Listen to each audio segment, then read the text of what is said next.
ناظرین، ایک زمانے میں جماعت اسلامی کا جو اسٹوڈنٹ ونگ ہے جمعیت، وہ اس کا پاکستان کے تقریباً سارے جو میجر کیمپسز ہیں ان کے اوپر غلبہ تھا، اور ان میں ان کی جو دونوں طرح سے ریپوٹیشن تھی کہ وہ اپنے مخالفین کی ٹانگیں بھی توڑتے تھے اور اپنے جو حامی کارکن ہیں ان کی پروٹیکشن بھی کرتے تھے، اور ساتھ ساتھ وہ اچھی نصابی اور غیر نصابی سرگرمیاں بھی کراتے تھے۔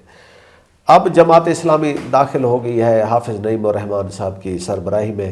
تو ہم نے دیکھا ہے کہ اس دور میں ان کے جو زیر قیادت کافی جماعت نے انقلابی پروگرام شروع کیے ہیں، اور وہ سارے یوتھ اورینٹڈ ہیں۔ میرے خیال میں عمران خان کی تحریک سے انسپائر ہو کے وہ بھی اس وقت جماعت اسلامی کو یوتھ کی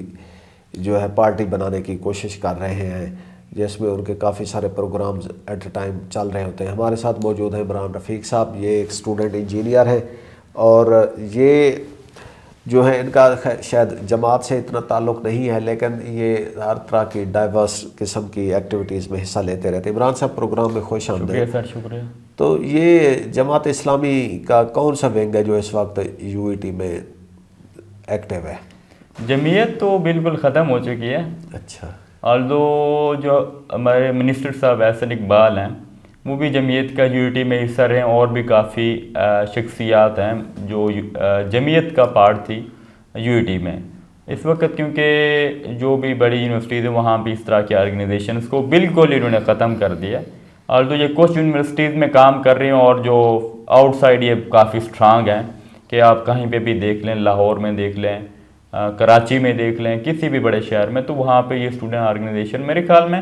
آئی ایس ایف کے بعد اگر کوئی بڑی آرگنائزیشن ہے اسٹوڈنٹ کی تو وہ جمعیت ہی ہے، اور کیونکہ اور پاکستان کی سب سے پرانی اسٹوڈنٹ آرگنائزیشن یہی ہے، اور پاکستان کے بننے سے بھی پہلے یہ بنائی گئی ہے مولانا مودودی کی طرف سے۔ اچھا، تو جو جماعت اسلامی ہے وہ اسٹوڈنٹس کو کس طرح، یوتھ کو کس طرح انگیج کر رہی ہے؟ وہ ڈیفرینٹ ایونٹس کرا رہے ہیں، اور وہ اسٹوڈنٹس کے لیے کام کر رہے ہیں۔ جمعیت کے بینر تلے ہے یا خدمت فاؤنڈیشن ہے، یا کس طرح وہ کرا رہے ہیں؟ وہ دونوں سے ہی کرا رہے ہیں، الخدمت سے بھی کرا رہے ہیں، وہ انہیں کی آرگنائزیشن ہے، جو ان کے وائس پریزیڈنٹ صاحب ہیں وہ جماعت اسلامی کے، تو وہ ان کے الخدمت کے وہ پریزیڈنٹ صاحب ہیں۔ اسی طرح سے اور بھی انہوں نے کافی آرگنائزیشنز بنائی ہوئی ہیں، تو وہ میرے خیال میں اسٹوڈنٹس بھی کافی وہ چاہتے ہیں وہ، اور اسٹوڈنٹس کو جسٹ یہ نہیں کہ وہ دکھاوے ایسے گرین جو سبز باغ دکھا لیں والا کام ہے، وہ کام بھی کر رہے ہیں، اور وہ ان کے پاس کافی فنڈنگ بھی ہے۔ اچھا، کیا کام کر رہے ہیں وہ اسٹوڈنٹس کے لیے اسٹوڈنٹ سوسائٹیز کے اسپانسرشپ بھی کرتے ہیں، اور اس کے علاوہ انہوں نے جس طرح ایک بنو قابل کے نام سے ایک ایونٹ کرا رہے ہیں، اور وہ ملک گیر ایک بڑا سب سے بڑا ایونٹ ہے کہ وہ بچوں کو آئی ٹی اور سکلز کی طرف لا رہے ہیں، جو کہ پاکستانی یوتھ کو سکھانا چاہیے۔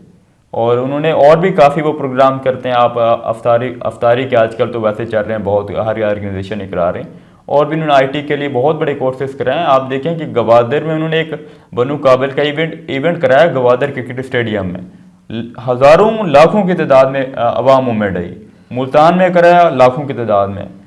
اس طرح راول پنڈی سے کرایا، تو عوام میں ان کے لیے ایک جذبہ جو ہے وہ بڑھ رہا ہے پی ٹی آئی کی بات، اگر کوئی جماعت ہے تو وہ جماعت اسلامی ہے کہ، اور خان صاحب نے بھی کہا تھا کہ عمران پی ٹی آئی کے بعد اگر کوئی ہمارے نوجوانوں کے پاس آپشن ہے تو وہ جماعت ہی ہے۔ اچھا، اب وہ یعنی کہ ٹیک اورینٹڈ ذرا وہ کر رہے ہیں، بک فیئر کرتے ہیں، اور بنو قابل جو ان کا ہے، انہوں نے جب ادھر اپنا کنونشن کیا تھا پچھلے دنوں مینار پاکستان پہ، تو اس پہ میری جماعت اسلامی کے کچھ رہنماؤں سے بات چیت ہوئی۔ میں نے کہا جی، آپ کا پنجاب میں ووٹ تو نہیں ہے، تو آپ یہ مینار پاکستان پہ کیوں آ گئے؟ آپ کا کچھ ووٹ کراچی میں ہے، آپ کا ووٹ خیبر پختونخوا میں ہے، تو آپ ادھر جاتے ہیں۔ تو انہوں نے کہا کہ جی، ہمارا جو ووٹ ہے وہ آپ کو اگلے الیکشن میں نظر آئے گا، ہمارا ووٹ اس وقت جو کلاس روم میں ہے۔ تو اس کا مطلب ہے ان کی بات کسی حد تک ٹھیک ہے کہ وہ اسٹوڈنٹس کو ہی فوکس کر رہے ہیں۔ بالکل، اور مجھے لگ رہا ہے کہ اگلے الیکشن میں یہ کافی بڑی جماعت، جیسے بنگلہ دیش میں جماعت کی واپسی ہوئی ہے کافی سال بعد، اور پاکستان میں بھی جماعت کی واپسی ہوتے ہی نظر آ رہی ہے کہ وہ جس طرح ان کی وہاں پہ 20-30 سال بعد جماعت کی ایک مرتبہ پھر واپسی ہوئی ہے۔ تو مجھے لگ رہا ہے کہ جماعت اپ کمنگ الیکشن میں بہت بڑے